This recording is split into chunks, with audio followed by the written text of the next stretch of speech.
Ya, oke guys. Balik lagi sama gue ya karena data gak bisa bohong. Oke, hari ini tuh Rabu ya 29 November 2023. IHSG ya turun dikit nggak masalah ya. Oke, hari ini kita ada kabar duka di mana wakilnya Berkshire ya, tangan kanannya Warren Buffett, Charlie Munger meninggal hari ini di usianya yang 99 tahun ya.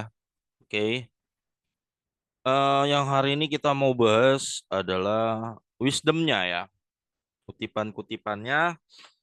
Orangnya boleh sudah tidak ada bersama kita di dunia ini, ya mungkin udah pindah ke dunia lain. Tapi wisdom-wisdomnya, buku-bukunya, kebijaksanaannya, kutipan-kutipannya masih ada, masih abadi ya.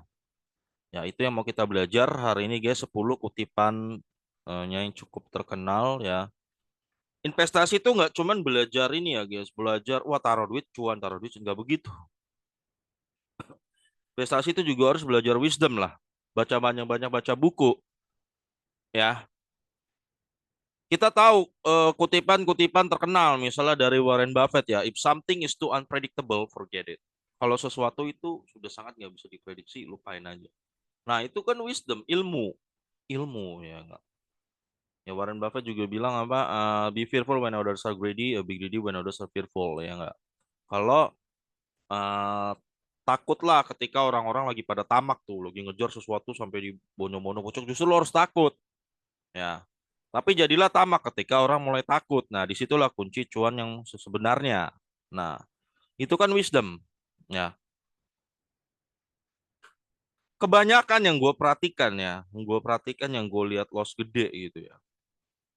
Mengejek yang namanya wisdom gitu. Mengejek lah yang namanya ilmu gitu, mengejek. Oh, konon dia bisa invest tanpa baca buku, konon katanya. Bisa. Gue perhatikan tuh.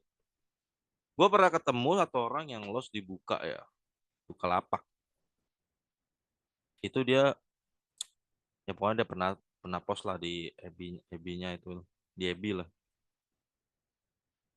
dia kasih tahu dia pokoknya dia itu gade sertifikat rumah itu angkanya ratusan John, kayaknya 300 400 500 lah, kayaknya sih 500 gue lihat ya, cuman di agak sedikit ditutup, cuman lossnya itu kelihatan sekitar 200 JT-an floating lossnya di Bukalapak. eh ya floating lossnya 200 juta gitu loh John ya. Ya pokoknya dia bilang wah salah apa nih aku Tuhan gitu-gitu gitulah, dia post di FB ya. Tentunya ada yang balas komen, cewek yang balas komennya bilang, makanya kalau sebelum invest tuh beli buku dulu, kata beli buku supaya lu ada ilmu gitu loh sebelum invest. Jadi lu nggak kejebak kayak beginian. Ya ngepost tadi ya mungkin karena udah emosi ya, jadi dia ngepostnya balasannya begini, buat apa gue beli buku? Ya.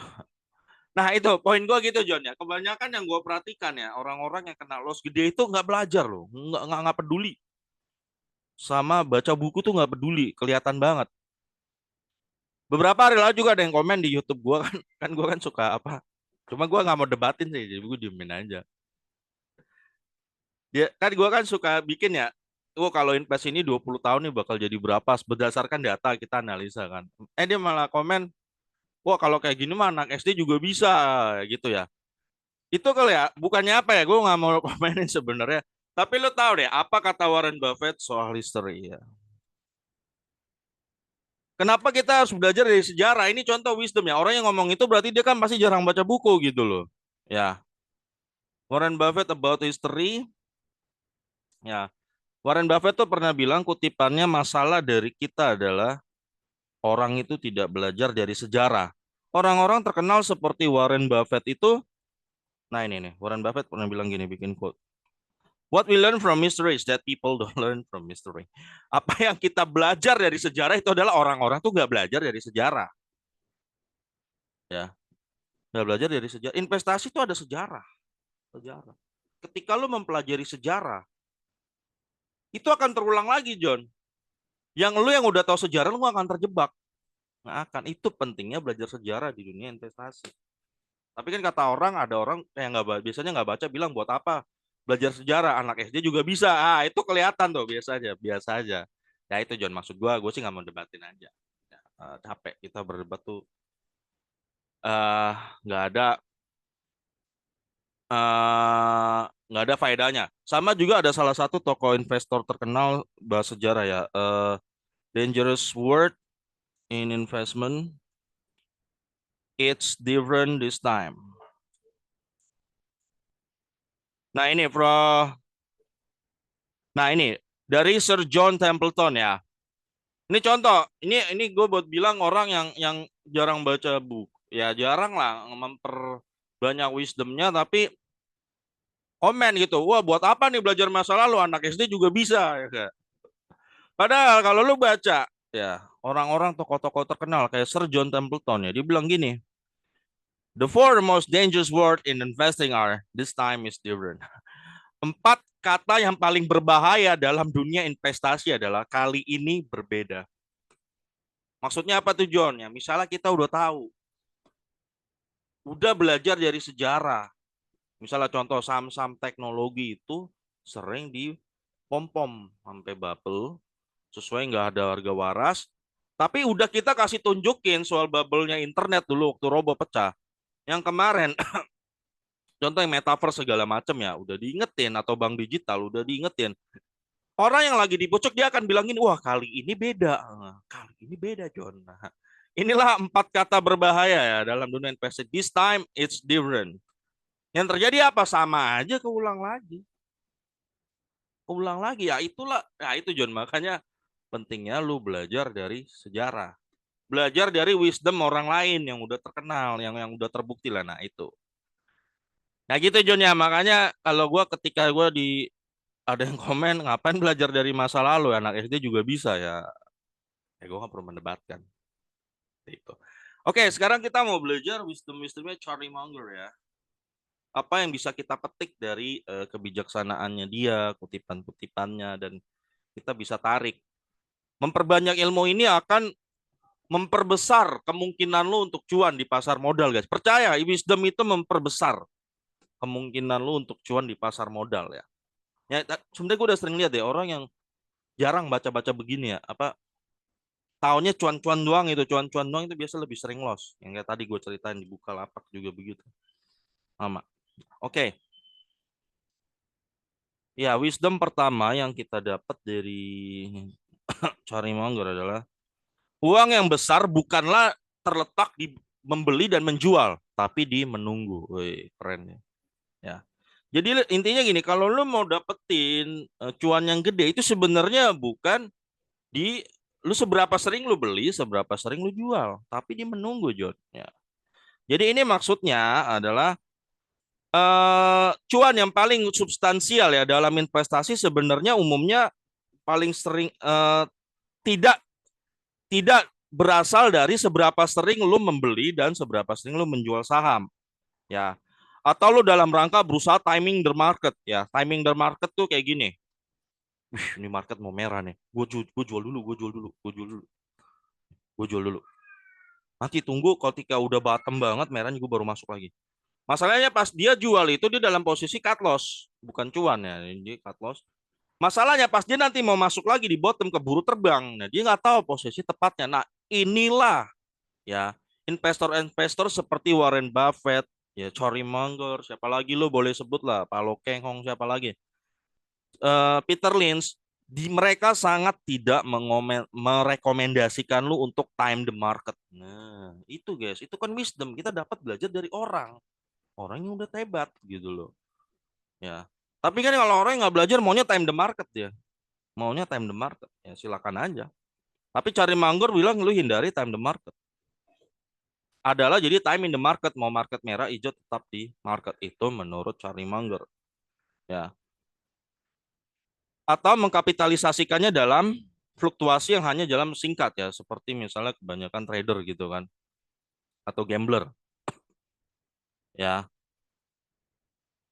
Sebaliknya ya, akumulasi kekayaan yang paling signifikan ya, yang signifikan itu justru sering datang dari ketiga kita ngehold sebuah saham yang berkualitas ya dengan jangka yang panjang yang dipanjangin ya, dan biarkan waktu dan kekuatan dari compounding ya, return compounding itu untuk bekerja ya bagi seorang investor. Justru cuan lebih gede itu ketika lu menunggu dan lu dapat tuh tentu dapat dari dividen, lu akumulasikan lagi. Kayak gitu-gitu justru lebih cuan sebenarnya kayak gitu. Ini nasihat dari Cari Mangger, lu percaya atau kagak terserah. Yang memang dibuktikan dengan simulasi yang kemarin gua pernah bikin ya. Entah di BRI, Hexa, macam-macam lah, PANS atau ITMG atau Adro PTBA. Justru cuan tergede adalah ketika dividen lo dapat lo invest lagi. Jangka waktu 5 tahun ke atas lo pasti cuan gede banget. Apalagi udah 10-20 tahun lo sangat gede. Ya. Nah, ini wisdom pertama yang kita dapat dari Charlie Munger ya. Ya. Ini wisdom keduanya kita dapat kutipannya ya. Banyak orang dengan yang IQ-nya tinggi itu sebenarnya ada investor yang buruk. Ya. Karena mereka mempunyai temperamen yang buruk. Ya. Nah, ini Charlie Munger yang ngomong ya. Justru orang yang IQ-nya tinggi itu temperamennya buruk. Mereka itu investor yang buruk ya. Nah, Cari Manggar di sini menyentuh mengenai sebuah ide bahwa soal kepintaran ya, yang biasa diukur dengan IQ. Ternyata IQ tinggi itu tidak selalu berkorelasi dengan keberhasilan dalam berinvestasi. Ya, Cari Manggar bilang kalau kita hanya mempunyai IQ tinggi aja ya, tidak membuat seseorang menjadi seorang investor yang bagus ya.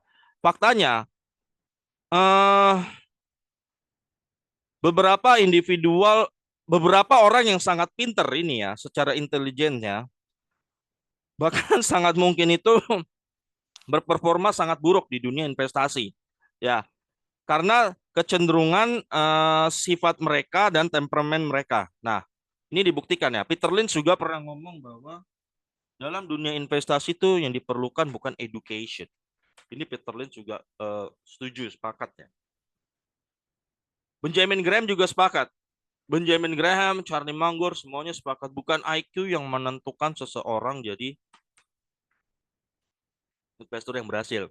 Nah, jadi kabar gembira nih John, buat lu John. Kalau IQ kita rendah, ada potensi lu bakal cuan gede gitu ya. Oke.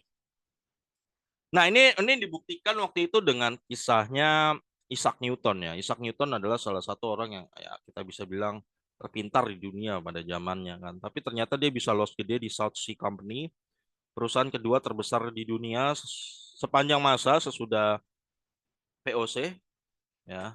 Di mana saat itu saham South Sea Company ngebubble ya. Dia sebenarnya Isang Newton ini udah cuan 100% John dari saham itu udah cuan. Dia udah cuan tuh.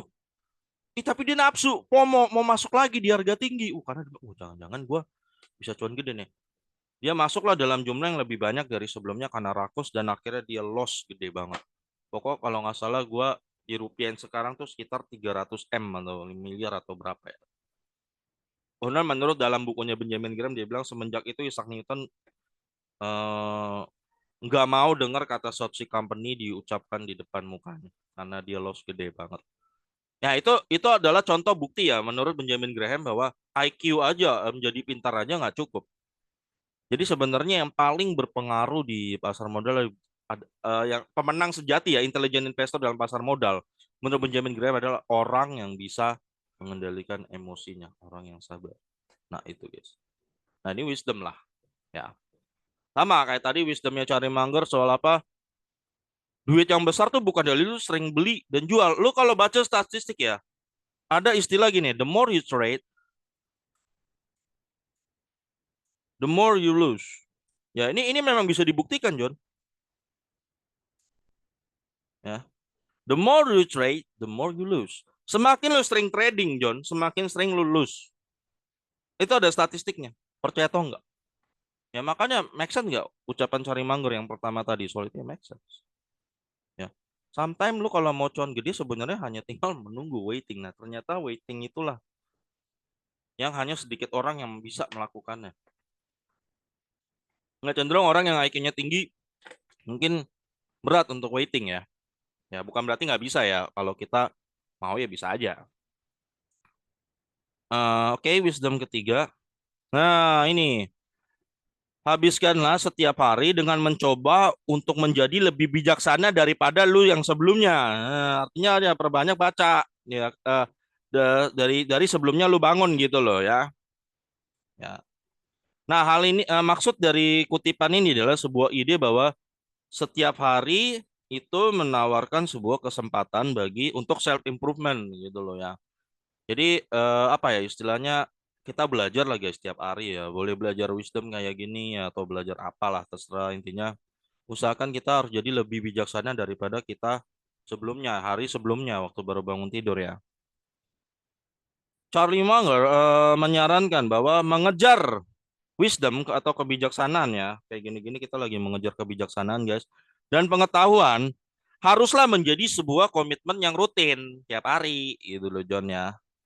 Ya, dan itu akan mendorong orang-orang untuk secara aktif mencari informasi baru, pengalaman baru, pemahaman-pemahaman baru yang akan nanti memperluas pemahaman mereka, pengertian mereka dan perspektif mereka di berbagai macam aspek kehidupan. Ya, iya John, makin kita makin banyak belajar ya soal wisdomnya orang, pasti kita akan jadi lebih bijaksana menanggapi sebuah kasus pun jadi lebih bijaksana lah, nggak asal ngegebah-gebu emosian kayak gitu.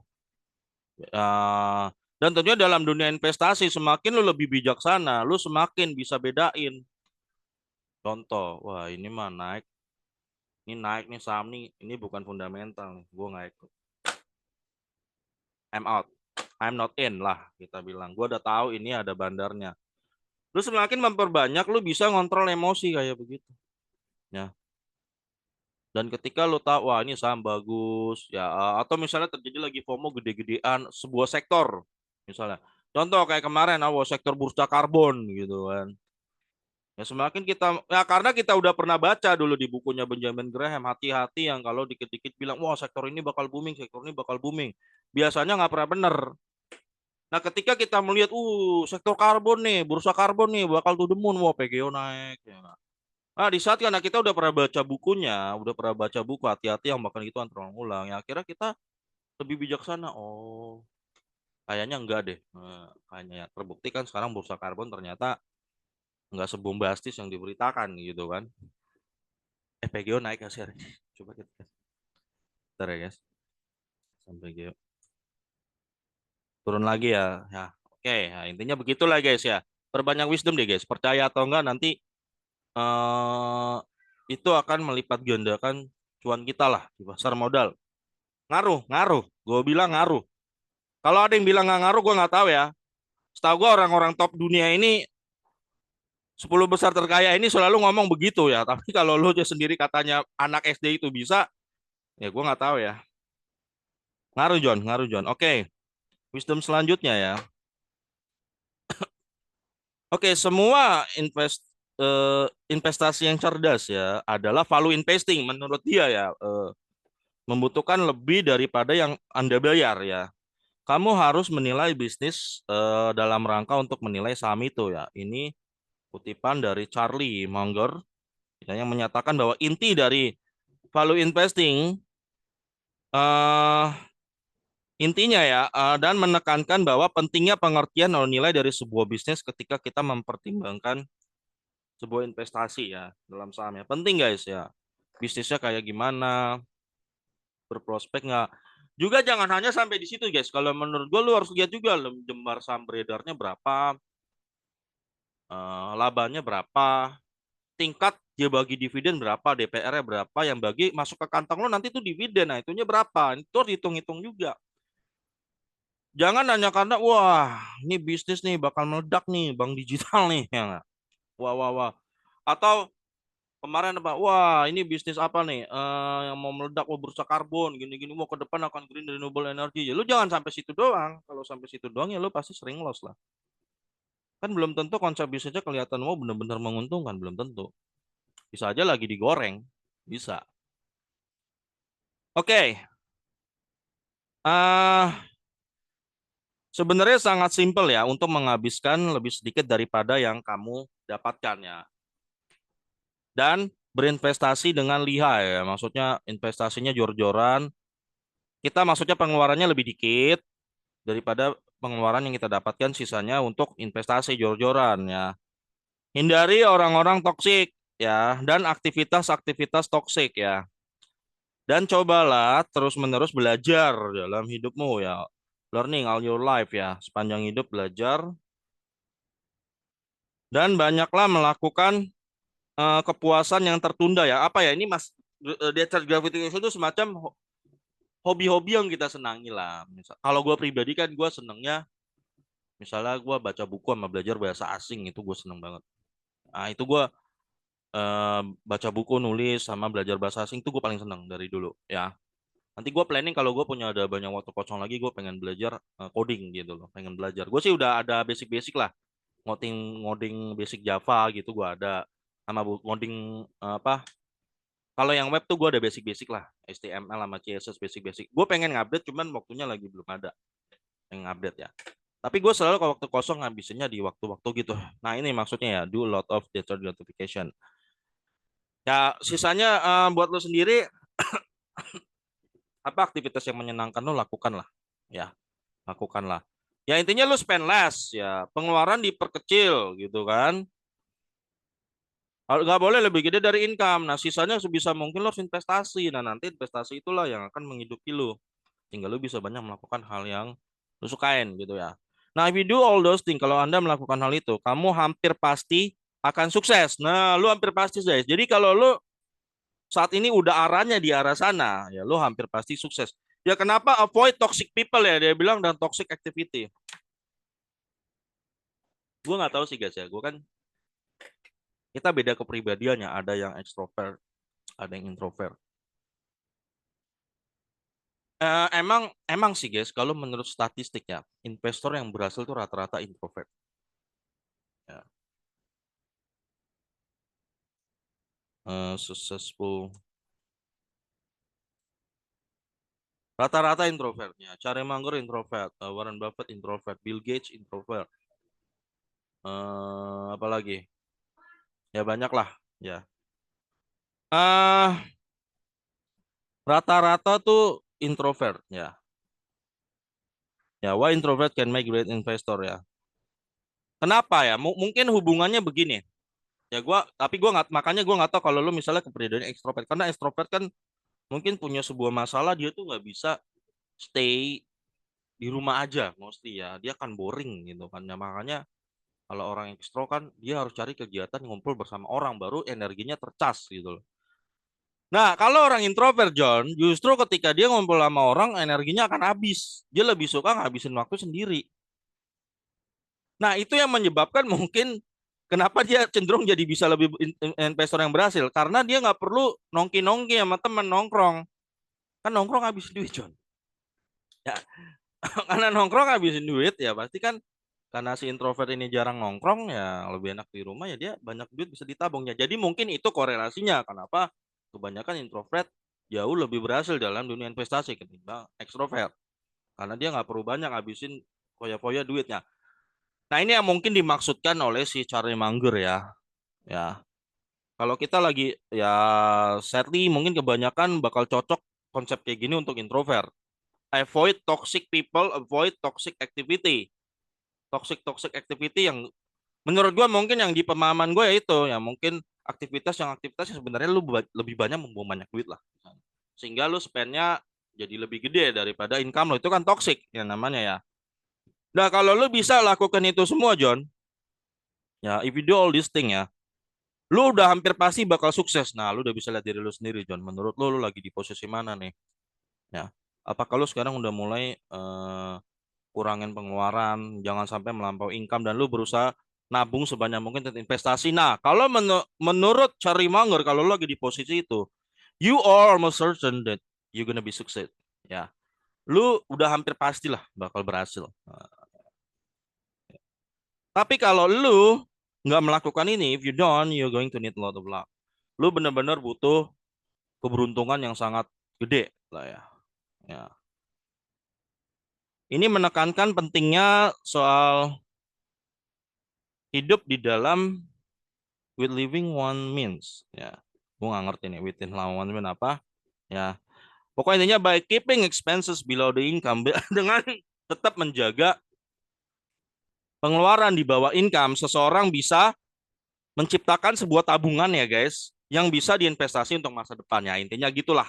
Dari wisdom yang ini, kurangilah pergaulan-pergaulan ya nongki-nongki yang sebenarnya lebih banyak mungkin toksiknya yang buat lo keluar banyak duit. Ya meskipun lah ekstrovert, cobalah. Oke, buat introvert nih gampang. Buat introvert nih gampang. Introvert lebih banyak di rumah. Dia nggak keluar seminggu, John. Yang penting asal ada bahan makanan lengkap di rumah, nggak keluar seminggu rumah mah aman. Introvert, ekstrovert, gua nggak tahu ekstrovert nggak bentar nggak keluar aja udah. Nah ini gimana caranya lu yang seorang ekstrovert bisa saving. Nah itu lu coba pecahin sendiri ya, pecahin sendiri. Ya, oke. Invest in the business any fool can run. Investasinya di sebuah bisnis yang seorang bodoh aja bisa jalanin. Karena suatu hari seorang bodoh akan menjalankannya. Nah, ya. Jika itu tidak bertahan, jika sebuah bisnis itu tidak bertahan dari sebuah mismanagement yang kecil ya, itu berarti bukannya nggak bisa dikatakan sebuah bisnis dia bilang lah. Kita nggak lagi mencari sebuah mismanagement ya. Bahkan jika kita bisa tahan withstand it apa ya, ya tahanlah soal itu, biar bisa bertahan menghadapi itu ya. Jadi kutipannya cari Munger ini ya, dia meng-highlight bahwa pentingnya berinvestasi di bisnis yang memiliki ketahanan, resilience ya, ketahanan dan durability ya. Ke durability seberapa panjang dia bertahannya itu ya. Ketahanan, resilience dan durability lah. Ya. Bahkan ketika dihadapkan pada masalah berpotensinya terjadi mismanagement di dalam perusahaan itu. Nah, itu juga harus kita pertimbangkan lah. Investasi di bisnis yang any fool can run it. Ya, seorang bodoh bisa menjalankannya karena mungkin suatu hari seorang bodoh akan menjalankan perusahaan itu. Nah, itu guys. Nah, kayak gini, gue belum bisa ngasih contoh ya, tapi kutipannya bagus ya. Mungkin one day gue akan ketemu perusahaan yang gitu, perusahaan yang mungkin sangat wonderful sehingga seorang badut pun bisa menjalankannya. Nah, itu gue mungkin one day bakal ketemu ya. Mungkin. Nah, saat ini gue belum bisa kasih lu contoh gitu ya. Oke, next. Ya, banyak banget nih. The best armor of all age ya. Baju zirah terbaik ya. Baju perang terbaik di masa tua adalah hidup yang dispending dengan baik yang mendahulunya. Ya, jadi maksudnya gini, cari mangga itu berfokus pada untuk memenuhi hidup sebelum mencapai umur tua, menekankan pentingnya dalam membuat pilihan-pilihan yang bermakna sepanjang hidup seseorang ya. Artinya gini, armor ya, lu bicara armor, baju zirah untuk masa tua. Oke.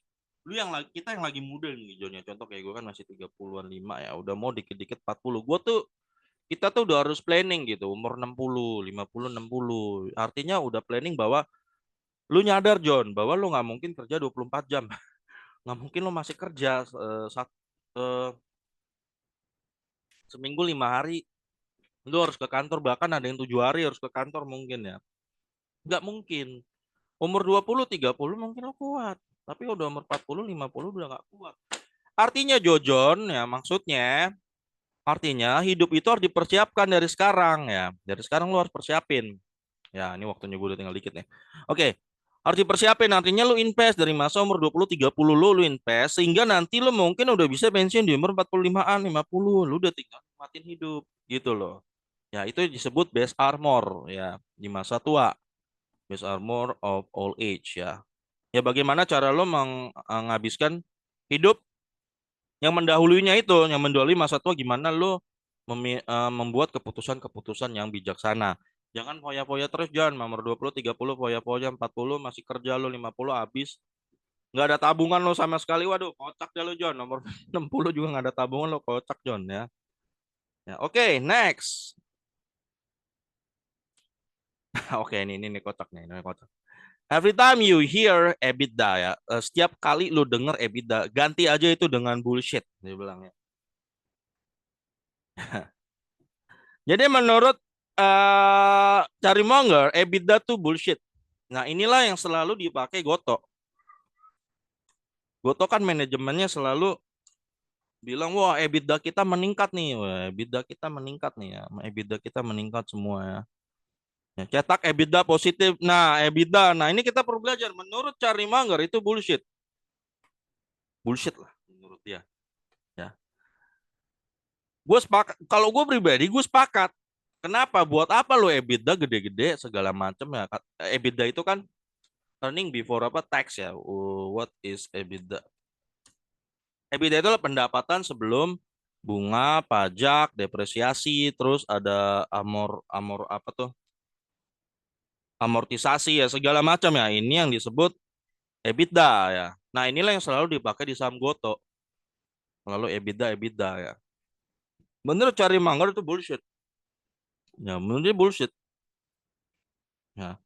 Kenapa ya? Gue lumayan sepakat karena buat apa EBITDA gede itu kan nggak masuk ke kantong lo sebagai investor nggak masuk. Emang jadi dividen enggak? Enggak. Jadi sebenarnya benar nggak kalau dia bilang EBITDA itu bullshit sebenarnya? Ya gue sepakat, lumayan sepakat sih. Lumayan sepakat. Lah mau EBITDA gede emang masuk ke kantong lo sebagai investor kan enggak? Kan enggak. Nah, itu guys ya. Masuk akal. Jadi kalau menurut gua, menurut Cari Manggar, menurut dia itu kayak gini-gini bullshit ya, menurut dia. Oke, lalu apalagi ada yang penting? Ya menurut gua yang paling penting-pentingnya dia udah bahas ya guys. Yang menurut gua paling bermanfaat tadi semua, oleh beda dan segala macam. Ingat guys, investasi itu harus perbanyak wisdom ya supaya cuannya makin gede buat kita. Investasi tanpa ilmu tuh lu sama aja sedekah ke bandar, sedekah. Ya emang sedekah ya investasi tanpa ilmu cuma sedekah doang ya sedekah ya. Oke, gua rasa gitu aja ya. Oke, semoga kutipan-kutipan dari wisdom-wisdomnya Coro Manggur bisa bermanfaat buat lu dan bisa menjadi bekal lah dalam berinvestasi di pasar modal Indonesia. Oke, sampai ketemu lagi di video gue berikutnya karena data nggak bisa bohong ya.